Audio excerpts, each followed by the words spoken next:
नमस्कार। मैं डॉक्टर सोनाली नाइक। आज हम गजानन महाराज की पोथी का दूसरा अध्याय पढ़ने वाले हैं। उसके पहले एक मेडिटेशन करेंगे। शांत बैठिए, आंखें बंद कर लीजिए। अपना ध्यान आज्ञा चक्र पर केंद्रित करिए। देखिए कि आप एक बहुत शांत और प्रसन्न जगह पर बैठे हैं।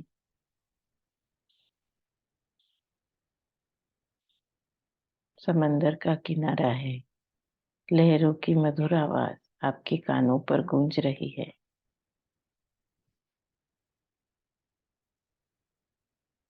शीतल पवन बह रही है।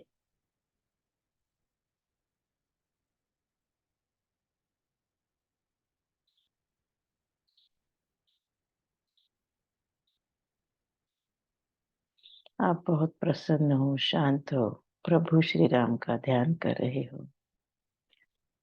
साक्षात प्रभु श्री राम आपके समक्ष खड़े हैं। प्रभु को देखकर आप आनंदित होते हो, पुलकित होते हो।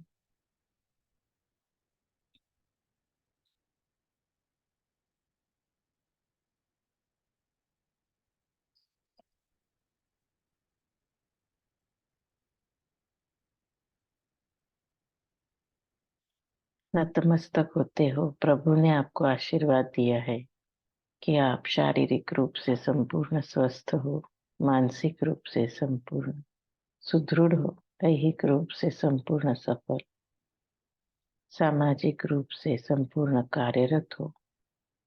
प्रभु के इस आशीर्वाद को पाकर आप आनंदित होते हो, पुलकित होते हो। प्रभु की शक्ति का कवच आपके इर्द गिर्द सदैव बना रहता है। इस कवच के भीतर आप सदैव सुखी, सदैव समाधान, सदैव स्वस्थ, सदैव सुरक्षित रहते हो। इसीलिए आपका जीवन विलक्षण माधुर्य, अलौकिक उल्लास, अभूतपूर्व आनंद से भरपूर है। अनुभव कीजिए, धन्यवाद दीजिए। धीरे धीरे आंखें खोलिए। जय गजानन। श्री गणेशाय नमः।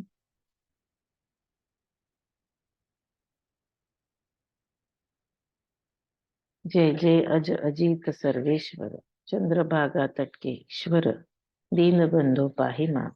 पूर्ण ब्रह्म रुक्मिणी वर, आपकी अनुशंसा के बिना सारा ही संसार है सूना। शरीर से प्राण निकलने पर कलेवर को क्या पूछना। दिव्य शोभा सरोवर की जल की ही कारण होती, मधुर रस के कारण ही चिल्के की है कीमत होती। उसी प्रकार कृपा आपकी शरणागत को समर्थ करती। पाप ताप दैन्य दूर करना, यह है आपसे विनती। प्रथमाध्याय में किया कथन, महाराज ने किया गमन। इस कारण अति उदास हो गया था बंकट का मन। स्मरण सदा होता उनका, मन में ध्यान रहता उनका। खाना पीना छूटा नजर से, रूप न दूर होता उनका। मनोहर उनका रूप दिखे, उधर जिधर भी वह देखे। बच्चों का यह खेल नहीं, लगन इसे ही है कहते। बछड़ा उसको है ढूंढता, खो जाती जब गौ माता। वैसे ही बंकट के मन की हो गई थी तब अवस्था। मन की बात बताने को स्थान दिखा नहीं उसको। साहस नहीं हो रहा था पिता से कुछ कहने का। इस प्रकार उसके मन में कई चक्रवात जन्मे। कहीं पता नहीं लगा, ढूंढा से गाँव ग्राम में। भवानी राम सज्जन लौटने पर करे प्रश्न, बेटा आज उदास सा लगता क्यों है तुम्हारा मन। मन में उल्लास नहीं, चेहरे पर तेज नहीं, ऐसी कौन सी तकलीफ तुमको है घेर रही। तुम तो नौजवान हो, जो चाहो पा सकते हो। ऐसा होने के बावजूद चिंताग्रस्त दिखते हो। अथवा तुम्हारे शरीर में घर किया किसी रोग ने। पिता से कुछ भी छुपाना नहीं चाहिए पुत्र ने। कुछ भी बात बताकर समाधान लिया कर, फिर से उनकी खोज में लगा घूमने गांव। पड़ोस में बंकटलाल के एक सज्जन रहते थे। घर की जमींदारी थी, पर अभिमान नहीं करते थे। वे देशमुख रामाजी पंत, उम्र में वृद्ध अत्यंत। उन्हें किस्सा कथन किया बंकटलाल ने साध्यंत। देशमुख बोले, सुनो बेटा, सुनो बंकट, सुना तुम्हारा वृत्तांत। तुमने देखा वह कोई योगी ही होगा निश्चय। योगी बिना ऐसी क्रिया दिखाई देती है कहाँ। पूर्व सुकृत बिना नहीं होता उनका दर्शन यहाँ। धन्य हुआ जन्म तुम्हारा, मिला जो यह योगी न्यारा। दर्शन मुझे भी कराओ, उत्सुक है मन मेरा। बस अब किसी प्रकार बीत गए उनके दिन चार। पल भर भी उसके मन से दूर हुआ न उनका विचार। भले एक थे कीर्तनकार गोविंद बुआ टाकलीकर, उनके कीर्तन से प्रसन्न हो जाते थे शारंगधर।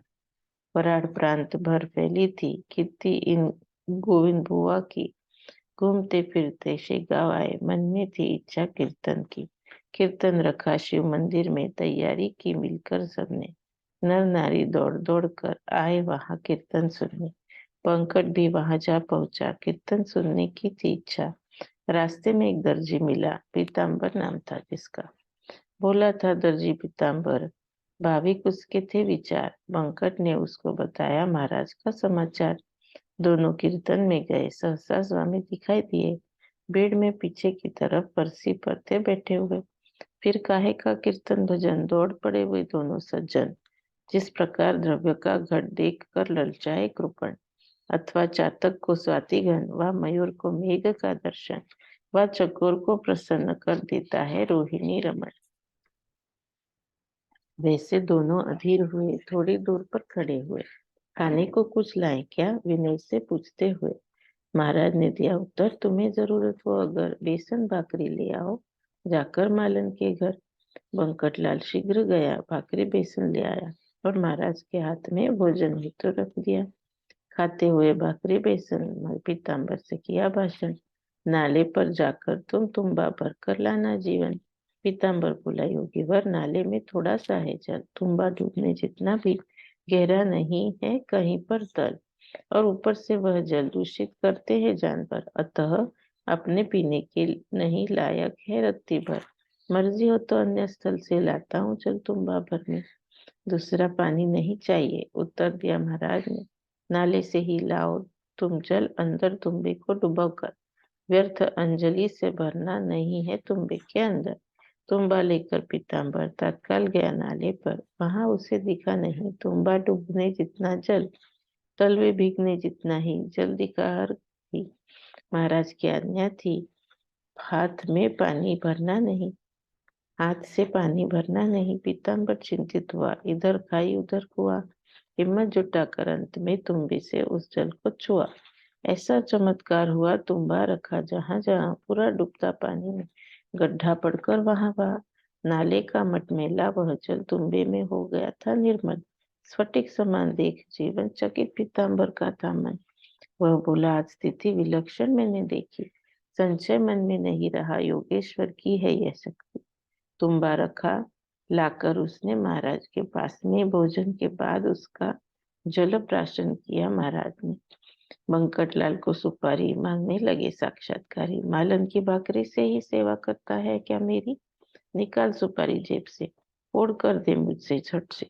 यह सुनकर समाधान हुआ मन को बंकट के।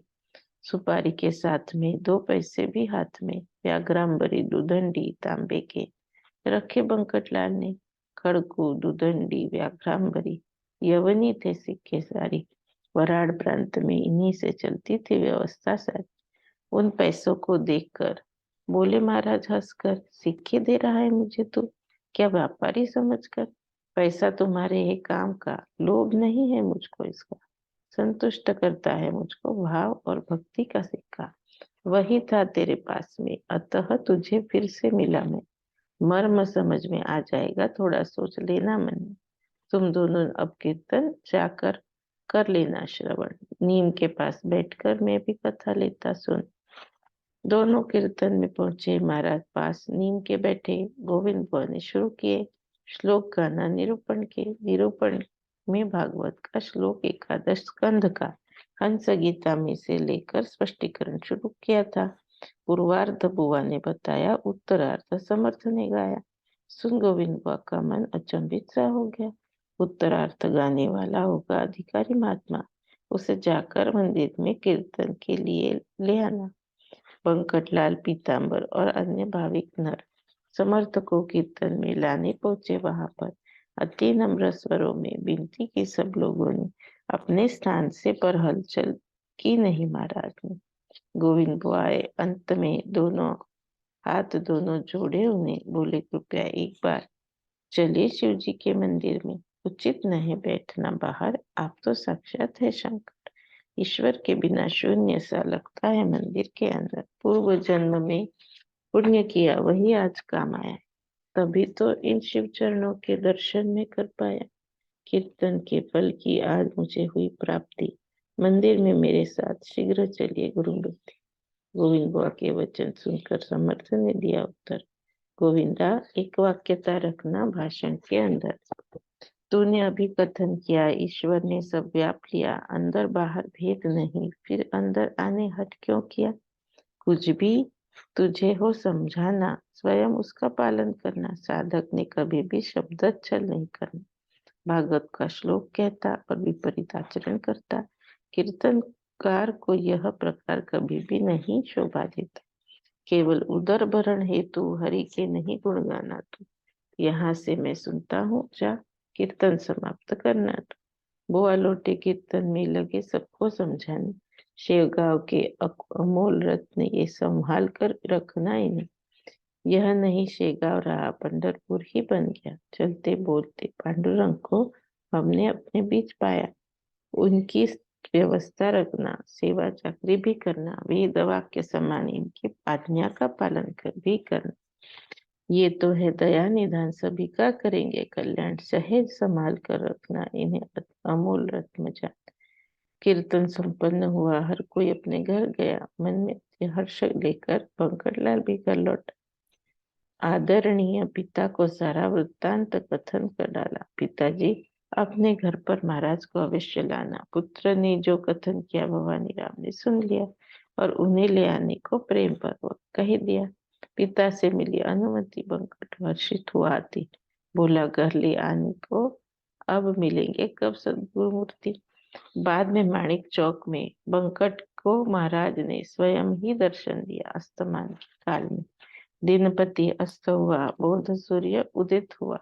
माणिक चौक प्राची में पंकट का भाग्योदय हुआ। चरवाहे लेकर गायों को लगे लौटने गांव को।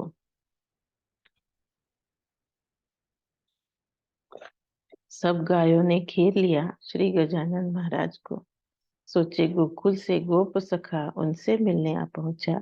वृक्षों पर शुरू हुआ कल कल शब्द पक्षियों का। तैयारी दिया बत्ती की दुकानदारों ने प्रारंभ की। ऐसे समय बंकट घर लाया मूर्ति समर्थ की। उन्हें देख पल भर में पिता हर्षित हुआ मन में। आसन पर बिठाया, साष्टांग नमन किया चरणों में। हाथ जोड़कर विनती की थोड़ा भोजन करने की। आप साक्षात पार्वतीनाथ आए बेला में प्रदोष की। करने से मिलता है पुण्य, प्रदोष काल में शिव आराधना। मैंने अनेक सुने हैं ऐसे स्कंद पुराणों में वचन। उन्हें ऐसे कहकर आए बिल्व पत्र लेकर भक्ति पूर्वक रख दिया महाराज के मस्तक पर। कुछ भोजन करने का कहा तो है मैंने इनको, लेकिन अभी समय है खाना तैयार होने को। तैयार न हुआ भोजन, इन्होंने अकर किया गमन। प्रदोष काल में भूखे ही घर से जाएंगे गौरी रमन। भवानी राम दुविधा में उपाय ढूंढे अपने मन में। जन समुदाय प्रचंड जमा हुआ था उसके घर में। सोचा उसने अंत में, कुछ पूरियां है घर में, वे ही लाकर महाराज को अर्पण करूं तबक में। उन्हें सब कुछ है पता, मैं छल नहीं हूँ करता। यह तो सिद्धांत है कि भाव से मन शिव को पाता। हेतु पूर्वक अन्न बासी में खिला रहा नहीं। पक्की रसोई को बासी कहना भी उचित नहीं। जैसा सोचा वैसा किया, तत्काल भोजन ले आया। थोड़े बड़े थाल में परोसकर समर्थ को अर्पण किया। पुरिया, बादाम, खारक, केले, मौसम्बी, मूली अनेक। माथे पर अबीर लगाया, गले में पुष्पहार एक। महाराज प्रसन्न हो गए। व्यंजन उदरस्त किए, जो जो परोसा गया प्रेम पूर्वक लेते गए। 3 सेर अन्न आया, उदर में समा गया। महाराज ने रात्रि में वहीं पर मुकाम किया। पंकज ने दूसरे दिन को मंगल स्नान समर्थ को करवाया। हर्ष से शब्द असमर्थ है वर्णन। 100 के करीब गागर उष्ण जल भरकर नारी नर डालते रहे महाराज के तन पर। कोई सिकाई लगाए तो कोई साबुन लगाए, कोई प्रेम से महाराज को कमल चरण कमल धोते लाए, कोई इत्र दवनाए, दूसरा कोई लाए ही न, कोई चमेली तेल लगाए। सेवा के थे प्रकार नाना, वर्णित न हो सकते। उबटन इतने प्रकार के, कहीं कुछ भी कमी न थी। घर बंकटलाल की स्नान विधि खत्म हुआ, पीताम्बर पहनाया गया, सम्मान से योगीराज को गद्दी पर बिठाया गया। केसरी गंध माथे पर, गले में विभिन्न हार, कोई मंजरी चढ़ाने लगे महाराज के मस्तक पर।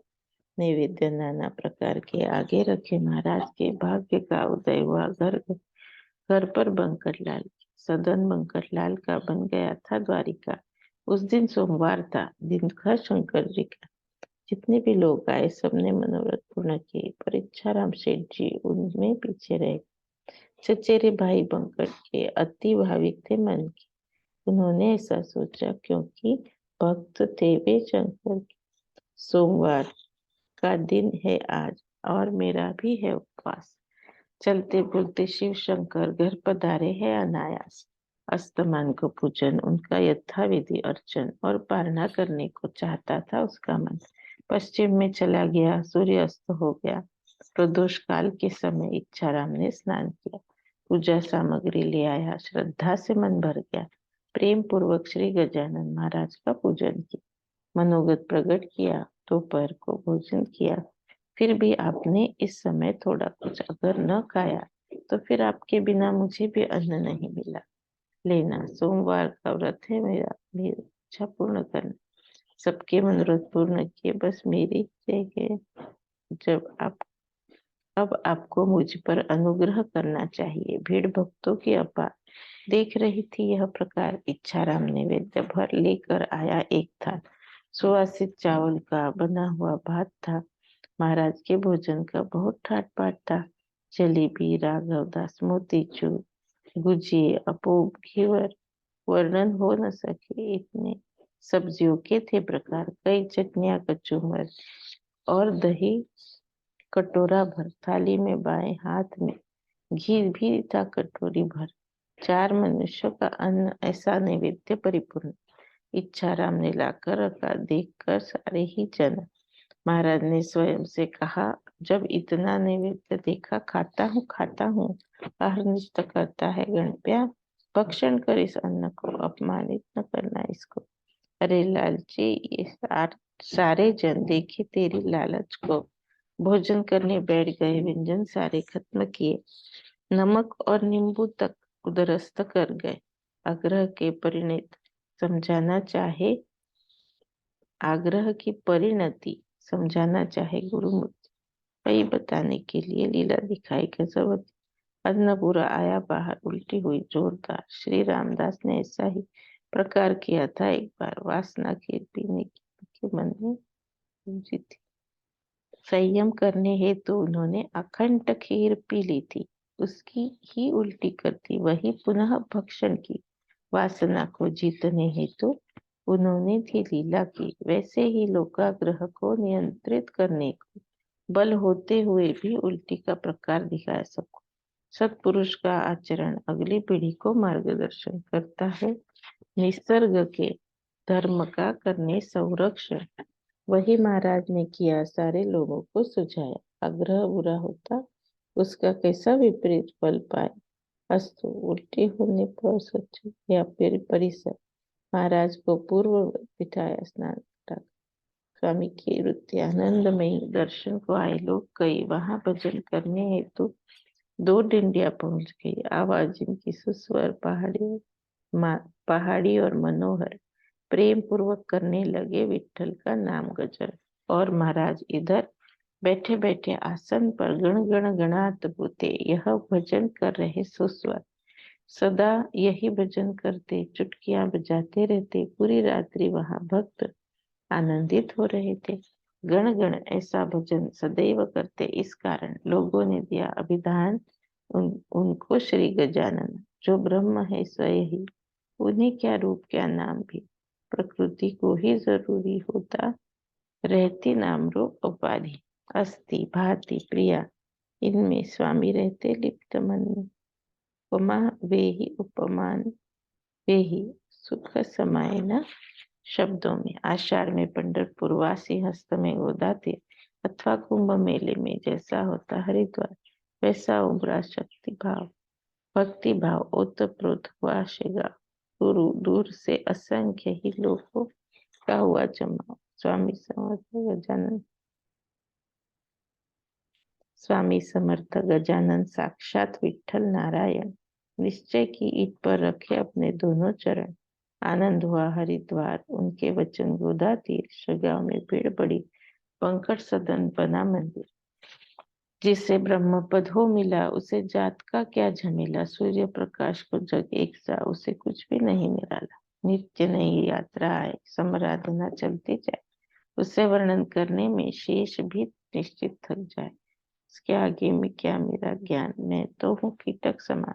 मेरे मुंह से सब कहलाते केवल गजानन महान। कथन करता हूँ थोड़ी दिनचर्या महाराज की, चरित्र गाने में सक्षम मति नहीं है मुझ तुझ की। कभी जाते धरने पर मंगल स्नान कर लेते, कभी मटमलाई जल स्वामी लेते प्राशन कर। ऐसा एक नियम नहीं था उनकी दिनचर्या का, कौन बता सकता प्रकार कभी वायु की गति का। चिलम पर प्रेम बड़ा, उसका उपयोग करते सदा, पर आसक्ति न थी उसमें, केवल मनोरंजन था। अस्तु, अगले अध्याय को सुनने एकाग्र करना मन को। हाथ आया अवसर, अच्छा चुकने न देना इसको। भक्तों को बने आदर्श पवित्र गजानन चरित्र। दास गणेश्वर को यह विनती है विनम्र। शुभम भवतु श्री हरिहरार्पणमस्तु। इति श्री गजानन विजय ग्रंथ द्वितीयोध्याय समाप्त।